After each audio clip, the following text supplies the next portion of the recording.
First review of the day is going to be for the film White Man Can't Jump. White Man Can't Jump is a remake of the 1992 film starring Woody Harrelson and Wesley Snipes.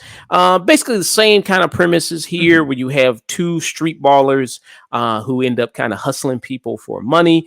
A lot of their kind of dynamic comes from one being a black person, one being a white person.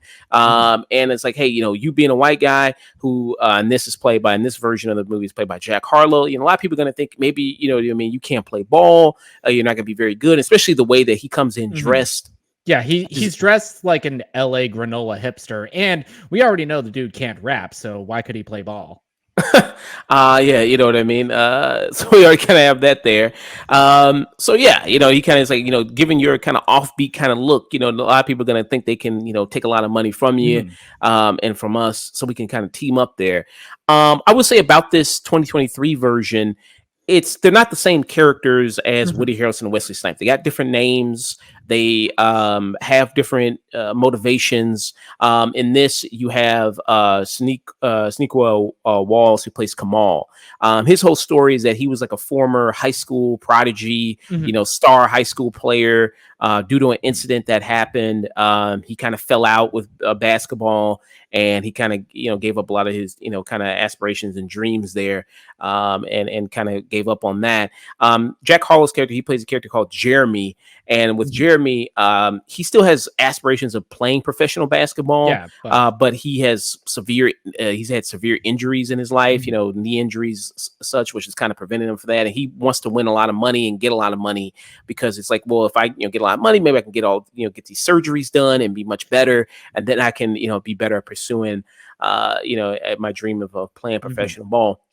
Rounding out some of the cast, you have their partners in this. Jack Harlow, whose partner is Laura Harrier, people might remember, she was in Spider-Man Homecoming. You got Tiana Taylor, who's Kamal's partner in this. You also have other people like Vince Staples, who is in this, who's also a rapper as well, who actually comes in. I mean, him in interviews, and if you've ever seen Vince Staples, he's actually kind of a funny guy, Vince Staples, as well, if you've seen him in interviews. Vince Staples and Miles Bullock, they pay Speedy and Renzo, and they're kind of like Kamal's lackeys in the gym. They're kind of his friends and the first characters that we get introduced to, and how to say it, fuck Kenya Barris, because he is one of the screenwriters on this. It's written by him and Doug Hall. And he is falling back onto a lot of that same humor from stuff like You People and the later seasons of Blackish and Pickin' and Black as Fuck. Yeah. This is written by Cal Maddock, who I'm looking at his resume. He's mostly done like music videos. He's mostly like a music video director. And commercials. The biggest, he's directed videos for Kendrick, for Childish Gambino, Anderson .Paak, but probably his biggest claim to fame was he directed the Old Town Road video for Lil Nas X. Yeah, so he's mostly known as being a music video and commercial director, as Nick listed off. His resume are kind of some famous ones that he's done. And like you said, this is screenplays by Kenya Barris and Doug Hall. The story is by Ron Shelton, who is the director and writer of the first White Man Can't Jump film. And we're also going to be talking a little bit about the first White Man Can't Jump film, just in comparison to this one, because I rewatched it recently. I'm the perspective of, I didn't rewatch the original movie. I'm only going off of what I can vaguely remember from a time I watched it, maybe 5 or 6 years ago. Yeah. So let me start off with the positive with this 2023 version. I will say, here, I'll start off with the positives. Laura Harrier looks absolutely stunning there. There's already one in the pro. Some of the basketball sequences, especially when you get closer to the third act, when you get to the actual street ball tournament, some of those are shot really well. And some of them feel dynamic. Even if you aren't a fan of basketball, that don't really know the game, I could still tell what was going on and got a general sense of what was happening. Which, if you're directing a sports film, that's kind of your job as a director, to pull in people that may or may not be fans of sports movies. Yeah. Yeah, those are some good positives there, and I agree with a lot. And also, Tiana Taylor looks absolutely fantastic as Mm. well. And Um, also, Lance Reddick, he plays a Kamal's father in the film, and he has the absolute best written scene in the film, and he is easily giving the best performance in this. Mm. He's the father of Kamal, like you said. And I wish they played up that dynamic a little bit more, but I'll get into that. But yeah, those are some kind of good positives there that you have with the movie. Now, like I said, I like the fact that these aren't the same carbon copy Mhm, characters as the 1992 version. There's some differences there mhm, because if you watch the 1992, like you have Woody Harrelson. I mean, mhm. both essentially it's both people who want to get money. I mean, that's Yeah, essentially the core.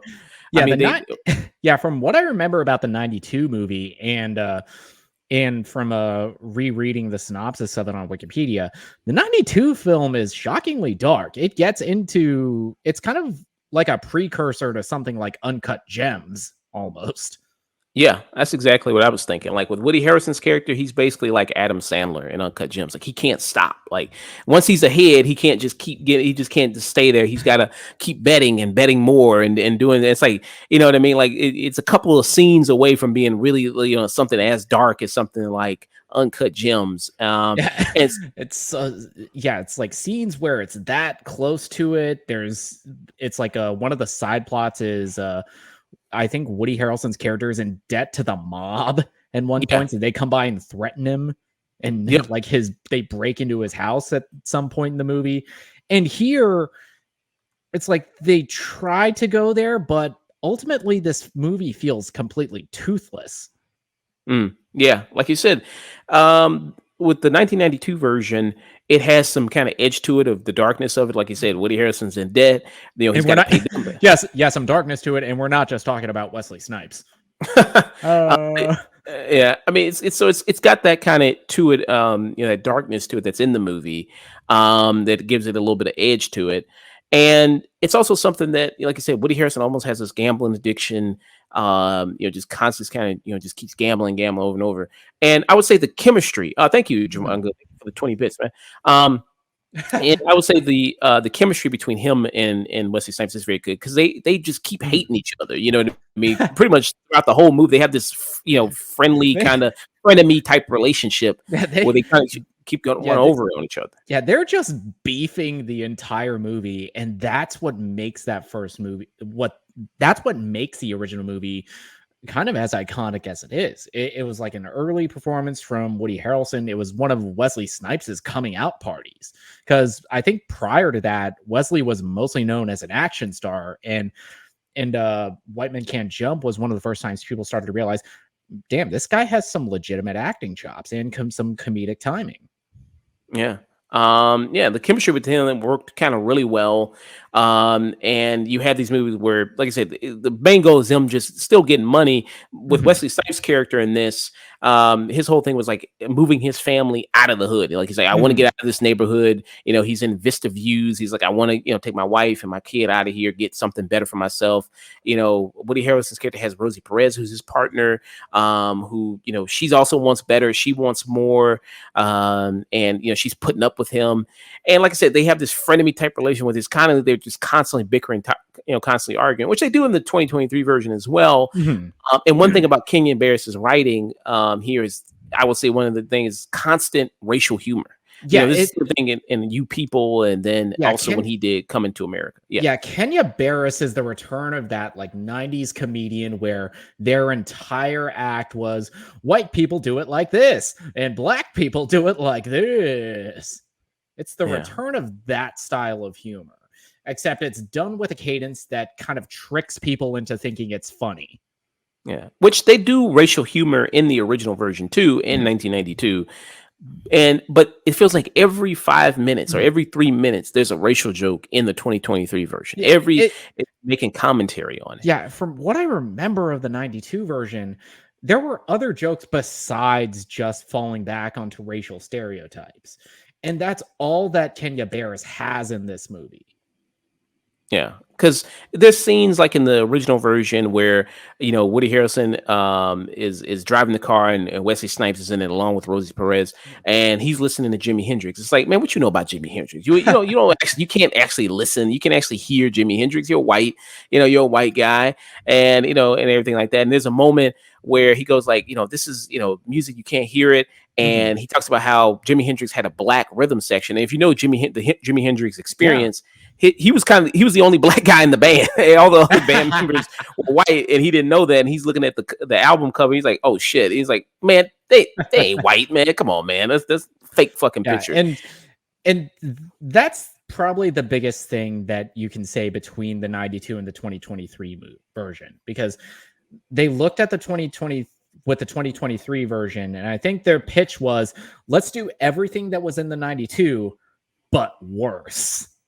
Like Yeah, the chemistry between Sinqua Walls and Jack Harlow, basically just them bickering until the script decides that they need to be cool with each other. And yeah, eventually, because this is essentially structured as a rom-com, they have a falling out. It feels so incredibly hollow. And I'll give credit to Sinqua Wells because he is at least somewhat convincing as this hot-headed former basketball player. But Jack Harlow, he's just bland. I mean, I already know the motherfucker can't rap, but goddamn, you can't even act either. yeah. Usually, when Jack Harlow's also kind of blown up. Mhm, Like I said, musician, rapper. Because he does have a personality, you mhm, know what I mean, with his music and everything. That's helped part of his rise. He's had like lots of funny moments. He usually hangs out with like Drewski, who's like a social media comedian and everything like that. mhm, And they're really good together and they have a lot of funny moments together. So, I could see, that kind of go like, okay, he's got good personality just on his own. That's helped part of his music career and helped his rise. But as far as being in a movie, like you said, I do think he is kind of bland here and it mhm. is kind of flat in a lot of scenes. Yeah, In it, yeah, yeah, he's flat, and in every scene where he is paired with a much better actor, like with Single Wells and like his scenes with Laura Harrier, they are acting their asses off, and he is not rising to the occasion. yeah, and he could get better. I mean, this material isn't very good. I mean, this is his acting Yeah, this debut. yeah, this is Uh, his yeah, I'll give him this. This is his acting debut. He is working with the material that he is giving. It's just his material given his dog shit. Yeah, so that could be kind of part of the reason there too. So I do think, I mean, he's got some potential because he does have quite a bit of personality and Mhm, charm outside of what I mean, this movie. I'll give him credit for that. Yeah, like the relationship here between the two of them, which is kind of the core, was supposed to be the core of the whole movie. The part of the original, it's like why they were kind of working together. Wesley Snipes and Woody mhm. Harrelson. It's kind of they needed each other. They really needed Yeah, each other to rely on each. it Here, was I don't really yeah, feel like they really need each other all that yeah, in the much. original movie, it was a relationship and a dynamic that was formed out of necessity. And here, it was just, I don't know, I saw the motherfucker in the first 15 minutes of the movie. Yeah, and I mean he can play, and I mean he is very good. But it's like nothing about it scream like I need this guy to be with him in order to do something. It's just kind of like, okay, yeah, he can play ball. He's really nice. Then I don't want to spoil the movie, but it's like it's almost like he's not even that necessary towards the end of it, which is like why? What was even the kind of whole point of forming the relationship? And also, given how much of a lie you look at him and go, how much of a liability he is, given the fact that he has this history of Mhm, knee issues and knee problems and everything like that. mhm. It's like how much could you even rely on a guy with that? So that was kind of another thing there. And I will also say that like, I think haven't seen this, haven't seen like I said Kenny Barris's other work like he also did a little script work for Coming to America, You Mhm. People, which I think You People that came out this year. Yeah, that was Uh, this year. that was this year. Yeah, I'm starting to see what I'm starting to see what people say about Kenyon Barris. I'm starting to see that. I'm like, I kind of get it now. Because I've never seen Blackish, Mhm. I've never seen Mixed It, I've never seen his TV shows before. So I've only ever seen this, You People, and then Coming to America. I'm like, okay, I'm starting to piece it together now. Um, and yeah, a lot of like really on the nose racial jokes, racial humor stuff that kind of gets graining after a Mhm. while. You Yeah, have even. Yeah, and Oh, there are comedians that can pull off racial humor. There are comedians that do it very well. Comedians like Ali Wong, like Hassan Minhaj, like Bill Burr at certain points.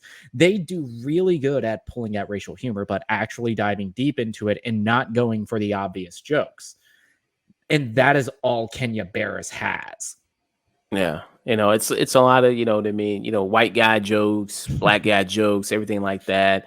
And like I said, they did that in the original, and sometimes they could be funny. Sometimes, I mean, Mhm. I don't know. I thought they were funnier in the original. I don't know. I mean, some of the references I now, think it being 1992, is yeah, just dated. yeah, Uh, I think in '92 it was mostly owed because let's face it, you had better actors working with that material. You had Wesley Snipes who and Woody Harrelson, who are two of our great working actors. yeah. And then the whole concept of the title "White Man Can't Jump," like it's called "White Man Can't Jump" because in the movie Woody Harrelson can't dunk. That's why Mhm. it's called, because he can't. He always wanted to dunk the ball and he can't dunk it. Here that title doesn't even come into play in the 2020. Like you don't even know why it's not called "White Man Can't Jump" because like that title doesn't even come into play in it. I No, mean, they call it that because of brand recognition, because it's a remake of a classic '90s movie. That's the only reason I can think of. yeah, I mean they couldn't even work that in the title into the movie itself because that's the reason why it's called "White Man Can't Jump." I think But they wanted to because, Jack Harlow's character has these severe knee injuries, but it never really comes up until the script calls for it, which is just, bad writing. yeah. Um, yeah. So, John Good said he sounds like he should stick to TV regarding King Bears. I don't know. Maybe. I mean, I hear good things about Blackish. People. I mean, it No, was a highly successful show and has spinoffs. yeah, the first couple seasons of Blackish, I will give him this. I've seen like bits and bits of it. I've seen a couple episodes from like TVs playing in public places where I can't switch the channel. And I've gotten genuine laughs out of it, several episodes of Blackish, but I think a lot of that is again owed to the talent that's on screen. You have Anthony Anderson, you have I'm struggling to remember the Tracy name. Ellis Ross. Yes, Tracy Ellis Ross, who are two fantastic comedic actors who, even when something isn't really hitting on the page, they have the secret sauce to say, okay, I can make this work. Yeah. So, overall, I mean, this is on Hulu. The White Man Can't Jump remake. Also, the original version is on Hulu too. Mhm. So you can watch Yeah. that. Yeah. And And yeah, to my final rating, I already had very low expectations because our friend of the show Hunter, I'm in a group chat with him and he was like l- live messaging his reaction through it as he was watching it, and so my expectations were already on the floor. And mm, then I watched the movie and that motherfucker grabbed a shovel and just started digging and digging and digging and digging all the way down to the depths of hell. I was uh, This movie is like it's not even that long. It's very short. It's like barely pushing an hour. Oh my god, it's 101 minutes. yeah. Um. So, what would be your rating?